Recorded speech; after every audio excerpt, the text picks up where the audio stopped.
Hey guys, what is up and welcome back to another GWS Giants MyCoach career video. So today's video we're taking on the Western Bulldogs after coming off our first win against the Demons in round 2. So it was a hard fought win. We lost Stephen Cornelio to injury, which was pretty disappointing. He will miss 2 weeks, so it's okay.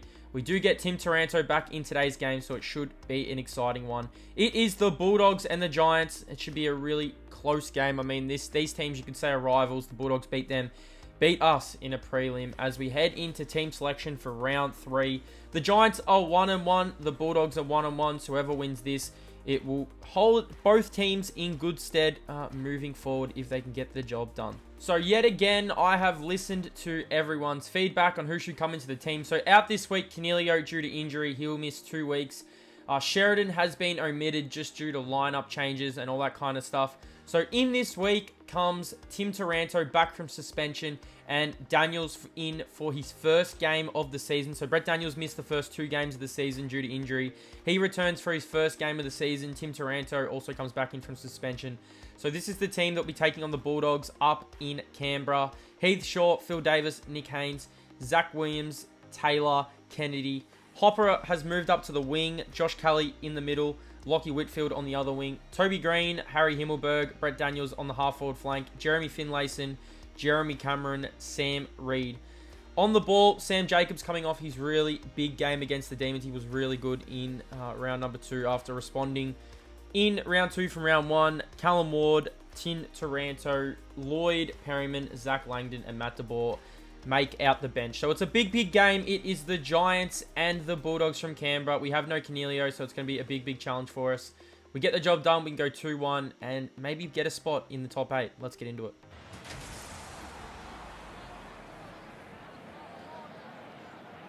I'm Anthony Hudson. With me in the box for this match will be Gary Lyon. Welcome, Gary. Tonight's clash between GWS Giants and Western Bulldogs.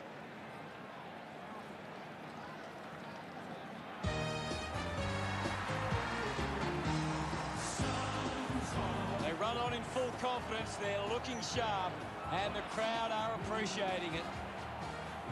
I'm really looking for... There's a big sound from the west of the town. It's the sound of the mighty Giants. The banners are ready for the... What an exciting matchup we have here today.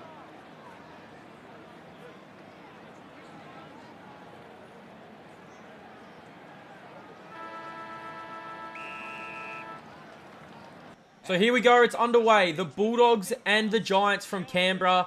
Beautiful conditions. We did play at the G. And also, crowds are back. As you guys can see, the crowds have returned.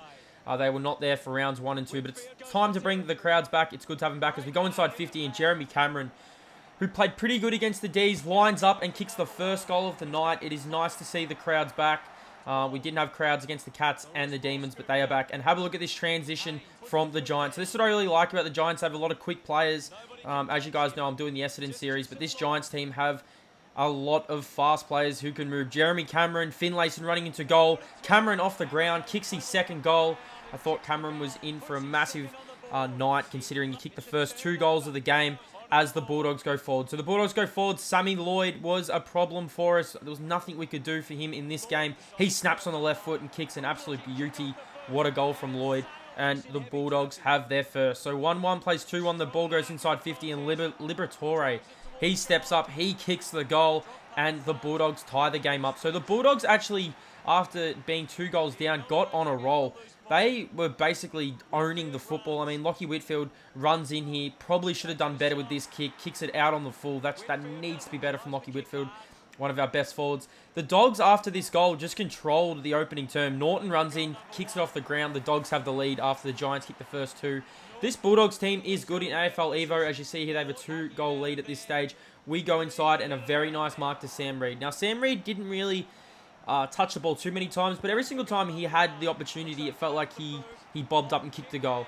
Kicks a nice goal, Sam Reid, and the Giants are back within a goal as we are heading here. 30 minutes have gone in the first. There can only be little time remaining. We are trying to hurry this on. Brett Daniels, it's good to see him back in the team. Chips it over the top to Finlayson, and he takes a nice mark after kicking 5 goals against the D's. He lines up and kicks a goal. The GWS Giants are back within 3 points as we head into the quarter time break. So a big opening term from both teams. A high-scoring opening term. Every single time I play the Bulldogs, it feels like the scores are really high. So 4-1-25 to 4-4-28. Josh Kelly, 4 disposals. Tim English has 7 for the Dogs. Heath Shaw, 2 disposals. Zach Williams, 2. But Jeremy Cameron's kicked 2.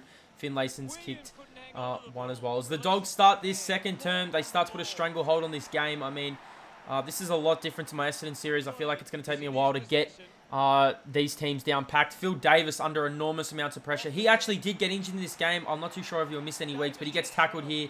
He throws the ball, and right in front of goal, Billy Gowers kicks the goal. The Bulldogs get out to a 15-point lead early on in this second term. They were absolutely dominating at this stage. 46 plays 25 off the ground. Crozier, a beautiful left foot off the ground, and the Dogs have a 52-25 lead. We had to get something going, and Callan Ward, who's been so good at the opening 3 rounds, he bobs up, kicks an absolute beauty from 50 out, and the Dogs are back within 20 points. The Giants are back within 20 points, so the Dogs. Dogs actually had a 20-point lead, and they were just all over us at certain points, but we couldn't really do anything. Jeremy Cameron takes a nice mark.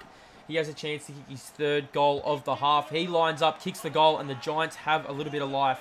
After that Callum Ward goal, it felt like we were going to come back. I thought we were going to get on top. I mean, you see here, Callum Ward again handballs it off to Finlayson. He runs in and just sneaks it home, but the Giants are well and truly back in this game. 43 plays 58. The Dogs just had answers when they needed to. You see here, Shaki lines up, kicks a goal, and the Dogs get out back to a 20-point lead heading into the second quarter break. 53 plays 65. The Giants, though, we are not giving up. I mean, we've had some games this season where the Demons tested us. Beautiful little handball over the top. Finlayson's going to run in. After kicking 5 goals last week, Finlayson has 3 first half goals, but the problem is we're down by 16 points with 22 minutes gone off the clock. The Dogs handballing was basically a problem. You see here, we do actually get the intercept, and Josh Kelly turns on the afterburners. Handballs over the top to Langdon. Langdon, beautiful kick on the lead, and De Boer takes a nice mark. Some great play there from the Giants. The Bulldogs do love to handball, so if you do get the turnover at half back, there is a massive chance that you can get a goal in transition. 55 plays 65. Norton runs on here. 25 minutes are gone. Heath Shorters could not run him down. He kicks an absolute beauty, and the Dogs get out to a 16-point lead as we are heading into the halftime break. Beautiful goal here from Aaron Norton. I mean, the Bulldogs have so many weapons. I mean, it's going to be tough for us. I mean, they didn't even have Bontempelli in this game. And to close it out, have a look at Sammy Lloyd. You cannot catch him. Tim Taranto could not roam him down. And like I said, Sam Lloyd was playing an extremely good game. He was all over us. 55 plays 77. A high tackle to Matt De Boer. Big goal needed. He kicks his 2nd goal of the term, and the Giants are still in this game. We're not going to let the Bulldogs run over us. 61 plays 77. Taranto handballs it over. Taranto having a shot and misses. I think that might have been Matt De Boer handballing over the top to Tim Taranto. As we head in to halftime, the Bulldogs have a 16-point lead. They own that term. 10-1, 65 to 12-5, 77. 21 inside 50s apiece. It's just the Bulldogs have so many more disposals, and they're actually, I feel like every time they go inside 50, they were basically taking a hold of all their opportunities. 7 disposals for Josh Kelly as we get into this second term.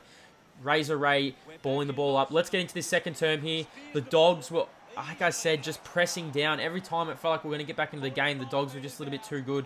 Tim English here just absolutely dominated Sam Jacobs. So Sam Jacobs' spot is up for grabs. I mean, he was really good against Max Gawn last week, but this week was just beaten so badly, I felt like, by Tim English. Have a look at this little play from the GWS Giants, some nice little handballs, and Toby Green, who was pretty quiet in this game, bobs up. He kicks the goal, and the Giants are still in this match. 67 plays 83. Toby Green has his first, but the Bulldogs run and carry just a little bit too much. They go inside 50 here. A couple of handballs here. They love handballing the ball and goes forward. Beautiful goal from Toby McLean. Gives them some breathing space. A high-scoring game. I mean, 6 minutes have gone. It's 89 to 67, and the Giants are still coming. De Boer runs in, can kick, lines up, and kicks goal number 3. Matt De Boer has 3 goals. He was pretty good in this game as well. I liked Matt De Boer's game, but he needs to do more other than to just kick goals. 73 plays 89. Harry Himmelberg gets the tap down. The Bulldogs pressing. The Giants still trying to off the ground here. Have a look at this. Callum Ward runs in. He gets throwing the ball from Liberatore. He gets the free kick. He kicks the goal. Callum Ward has 3 goals to this point, and he's absolutely dominating. Have a look at Callum Ward's tackle count. I think he had like 13 tackles to this point. Josh Kelly turning on the afterburners. It's a 10-point game to bring us back within 4 points, and he misses to the left-hand side. So 80 plays 89. The Dogs, just every single time we turned the ball over or we did not take our chances, the Dogs come down and kicked a goal. 95 plays 81. 21 minutes have gone off the clock, and the Dogs were just a little bit too strong. Ball goes inside 50 here. Got a spoil, does spoil, but the Bulldogs just every single time just had outlets. Jack McRae lines up and kicks a goal, and we just... this game, I think they were just a little bit too good, the Dogs. There's definitely some things we need to work on. I mean, you got to take those marks. I don't know how Perryman doesn't take that mark. Mitch Wallace kicks the goal, and it's a 26-point game. They had 107 points with 27 minutes gone in the third. They were just racking it up. Hunter runs in and had some little more salt to the wound. 113 points in 3 quarters for the Bulldogs. I mean, our defense has to be better. Our defenders have to be better. We can't allow that. If we allow that, there's no way we're going to win these games. There's no way we're going to skyrocket up the ladder. So in the back, Callum Ward again lines up, kicks goal. I think this was goal number 3 for Callum Ward. He was probably our only player who was keeping us in this game. 87 to 119. This Bulldogs team just a little bit too classy on the night so far. 32-point lead for the Dogs. 14-3 to 19-15. Sam Lloyd has 15 disposals and 4 goals dominating. Callum Ward, Finlayson, and Cameron all have 3. But the story of the night is the Dogs just a little bit too good, a little bit too efficient when they go inside 50. So let's get into this last quarter here. Same story to the first 3 quarters. They kick the first few goals. Josh Dunkley lines up and kicks an absolute beauty. 125 to 87. I don't think I haven't not been beaten this badly in AFL Evolution. Have a look at this goal from Sam Lloyd for goal number 5. Haynes just runs over the ball, and Sam Lloyd kicks goal number 5. So Sam Lloyd had an absolute day out, dominated our defenders. Heath Shaw was good for us, though. I liked Heath Shaw's game. You see here, nice little handball. Harry Himmelberg's going to run in and make the scoreboard look a little bit more respectful. 93 plays 131. We did kind of get a little bit of a run here. I mean, I didn't think we were going to come all the way back. Tim Taranto lines up, gets tackled. Have a look at how many players are in this goal square. Have a look at this. Now, there's like 100 people just standing in the goal square as Sam Reid kicks a goal. Even though we did kick a few goals, it still felt like the Dogs were just in control. Jeremy Cameron, lovely little kick over to Perryman. Had to make up for his miss mark before he kicks a goal. We get over 100 points, but the Dogs had 125 early on in this term. 132 plays 105 to seal the deal. Bailey Dale lines up and kicks a goal.